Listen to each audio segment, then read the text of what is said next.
बिस्मिल्लाहिर्रहमानिर्रहीम। इससे पहले वाली वीडियो में हमने कम्प्लीटली डिस्कस किया कि क्या क्या प्रॉब्लम्स आते हैं जिसकी वजह से जॉबलेसनेस है among the young graduates and the young dentist, और वो क्या उनको प्रॉब्लम फील हो रहे हैं, उनके क्या क्या इफ़ेक्ट्स उनके ऊपर आ रहे हैं। तो तमाम चीज़ों में जो हमने डिस्कस किया था, एक ब्रीफ से मैं आपको व्यू दे दूँ कि हमने देखा था कि एनुअली 3000 डेंटिस्ट जो हैं वो प्रोड्यूस हो रहे हैं and there are 48 PMDC recognize dental colleges now. तो पॉपुलेशन तो बहुत बढ़ती जा रही है, लेकिन उनके पास जॉब अपॉर्चुनिटीज़ नहीं है। क्लिनिक्स बनाने के लिए उनके पास इतनी अमाउंट नहीं है कि वो इन्वेस्ट कर सकें, क्योंकि एक तो डेप्रिकेशन है हमारे रुपये में, और तमाम जो सामान है डेंटल इक्विपमेंट है वो इंपोर्ट में होता है, और उसके ऊपर हायर टैक्सेस भी गवर्नमेंट ने लगाए हुए हैं। तो इस वजह से इक्विपमेंट बहुत सी ज़्यादा कॉस्टली है और हर बंदा अफोर्ड नहीं कर सकता कि वो क्लिनिक बना सके। और जॉब अपॉर्चुनिटीज़ ना प्राइवेट में इतनी ज़्यादा अवेलेबल है, ना गवर्नमेंट लेवल के ऊपर अवेलेबल है। तो ये तमाम चीज़ें हमने डिस्कस की थी। अब हम इनके पोटेंशियल सोल्यूशंस की तरफ जाने लगे हैं। तो वन बाय वन हम देख लेते हैं कि क्या सोल्यूशंस हो सकते हैं। तो नंबर वन हम देख लेते हैं क्या है। हमने क्या चीज़ डिस्कस की थी कि हमारे पास गवर्नमेंट लेवल पे भी और प्राइवेट लेवल पे जॉब अपॉर्चुनिटीज़ बहुत कम हैं जो कि न्यू डेंटिस्ट को अवेलेबल हैं। तो फर्स्ट सोल्यूशन क्या हो सकता है। देखें, हमारे पास बहुत बड़ी पॉपुलेशन ऐसी है जो जॉब करती है 9 to 5, और even they do jobs like 8 to 6। तो ये एक लॉन्ग स्पैन है। इस ड्यूरेशन में वो अफोर्ड नहीं कर सकते कि अपनी जॉब्स को छोड़कर वो डे टाइम में डेंटल ओपीडीज़ में आ सकें, गवर्नमेंट लेवल हॉस्पिटल्स में आ सकें, या इवन प्राइवेट ओपीडीज़ में जो कि डे टाइम में होती हैं, वो वहाँ पर अपनी डेंटल केयर को इंश्योर नहीं कर सकते, जिसके लिए उनको फिर प्राइवेट प्रैक्टिस में जाना पड़ता है। और प्राइवेट प्रैक्टिसेस जो एस्टेब्लिश्ड हैं दे आर कॉस्टली टू, और वहाँ पर हर बंदा अफोर्ड नहीं कर सकता।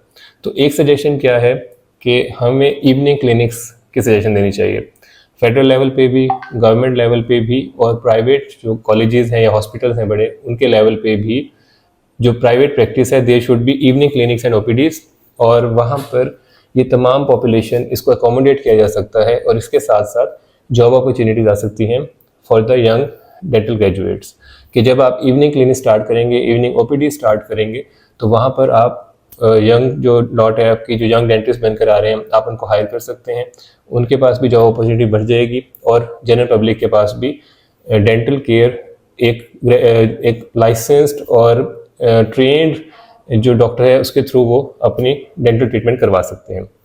तो फर्स्ट तो ये हो सकती है। सेकंड में क्या है, एक चीज़ बहुत प्रॉब्लमेटिक है, क्या है कि जी आजकल बहुत ज़्यादा जो ग्रेजुएट्स बन के आ रहे हैं उनमें एक पॉपुलेशन ऐसी है जिनका ये कंसर्न है कि जल्द से जल्द उन्होंने ग्रेजुएट होना है और डॉक्टर का नाम साथ लगवाना चाह रहे हैं।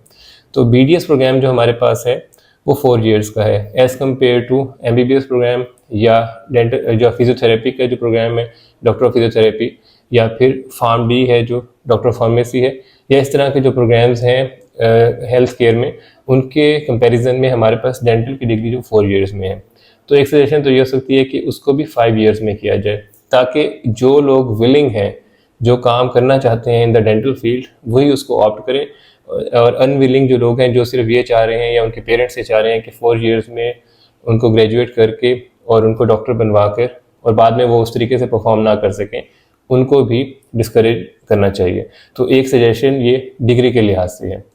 फिर हम क्या देखते हैं कि न्यू क्लिनिक्स के लिए जो नेक्स्ट सजेशन है कि न्यू सेटअप्स बनाने के लिए या न्यू क्लिनिक्स को इस्टेब्लिश करने के लिए जो भी यंग लॉट ग्रेजुएट बनकर आ रही है, और तो उनको गवर्नमेंट की तरफ से अगर पॉसिबल है, आई थिंक पहले भी कुछ प्रोग्राम्स हैं लेकिन ज़्यादा बेहतर तरीके से एफिशिएंसी के साथ, तो ये इनको प्रोवाइड किया जाए, इनको लोन्स प्रोवाइड किए जाएँ, नो इंटरेस्ट और लो इंटरेस्ट लोन्स गवर्नमेंट की तरफ से फेडरल लेवल पे और प्रोविंशियल लेवल, दोनों लेवल्स के ऊपर इनको प्रोवाइड करने चाहिए। और इसका फ़ायदा क्या होगा कि access of dental care will also improve for the general public.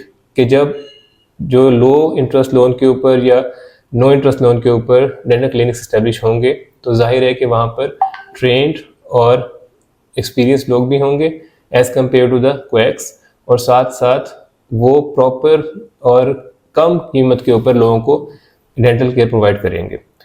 फिर क्या है नेक्स्ट, एक तो सबसे बड़ा प्रॉब्लम जो आ रहा है वो ओवरलुक प्रॉब्लम है। उसकी रीज़न क्या है कि ऐसे लोग उसमें इन्वॉल्व हैं जो पावरफुल हैं बहुत ज़्यादा।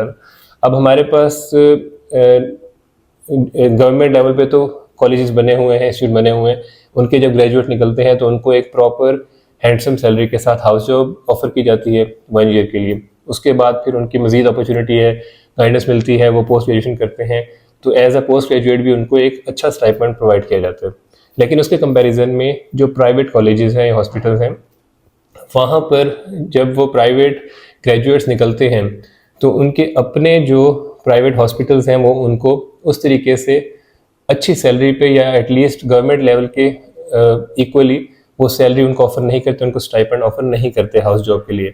ना ही as a post graduate trainee वो उनको कोई हैंडसम स्टाइपेंड या यूँ कह लें कि जो उनके लिए होना चाहिए या जो गवर्नमेंट लेवल प्रोवाइड किया जा रहा है वो उनको उस तरीके से प्रोवाइड नहीं करते, वो उनका मिस यूज़ करते हैं। वो उनसे बहुत ज़्यादा काम भी लेते हैं लेकिन उनको किसी किस्म की कोई फैसिलिटेशन नहीं दी जाती, ना ही हाउस जॉब के लेवल पे और ना ही as a post graduate resident उस लेवल के ऊपर। और उसके बाद जॉब तो बिल्कुल भी प्रॉपर ऑफर नहीं की जाती और ना ही जॉब की salary equal to government level होती है। तो होना क्या चाहिए कि इस चीज़ को गवर्नमेंट को इंश्योर करना चाहिए, कोई ऐसी पॉलिसी बननी चाहिए कि अगर प्राइवेट कॉलेजेस लाखों की अमाउंट में फ़ी चार्ज करके एक ग्रेजुएट को प्रोड्यूस कर रहे हैं, तो जब वो उससे इतने ज़्यादा अमाउंट लेकर और उसको टीच कर रहे हैं, तो जब वो ग्रेजुएट मार्केट में आ जाता है, जब वो ग्रेजुएशन कर लेता है, जब वो डेंटिस्ट बन जाता है, तो तब भी उनके लिए अपॉर्चुनिटीज़ उनको प्रोवाइड करनी चाहिए। उनको बाउंड करना चाहिए गवर्नमेंट को किसी पॉलिसी के तहत कि जो भी प्राइवेट आप कॉलेज बना रहे हैं और वहाँ पर आप इतनी अर्निंग आपको हो रही है, तो आप अपने यंग ग्रेजुएट को भी प्रॉपर जॉब ऑफर करें, उसको आप वो इज्जत दें, आप उसको वो अपॉर्चुनिटी दें जो वो डिज़र्व करता है। तो एक तो ये चीज़ भी होनी चाहिए।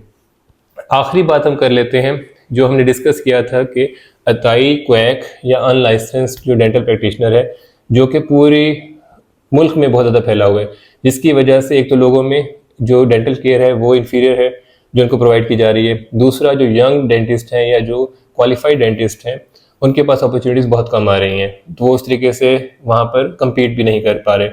तो नेशनल ओरल हेल्थ पॉलिसी एक बननी चाहिए और उसमें गवर्नमेंट को पब्लिक को भी सेव करना चाहिए क्वैक्स से, और जो यंग ग्रेजुएट है या यंग डेंटिस्ट है उसको भी सेव करना चाहिए। और इस पॉलिसी के तहत उनको जाकर इन क्वैक्स के क्लिनिक्स को बंद करना चाहिए और यंग डेंटिस्ट इस तरह से इनकरेज हो कि उनको अपॉर्चुनिटी मिलेगी और वो मार्केट में काम कर सकेंगे, लोगों को ओरल हेल्थ प्रोवाइड कर सकेंगे। Thank you very much.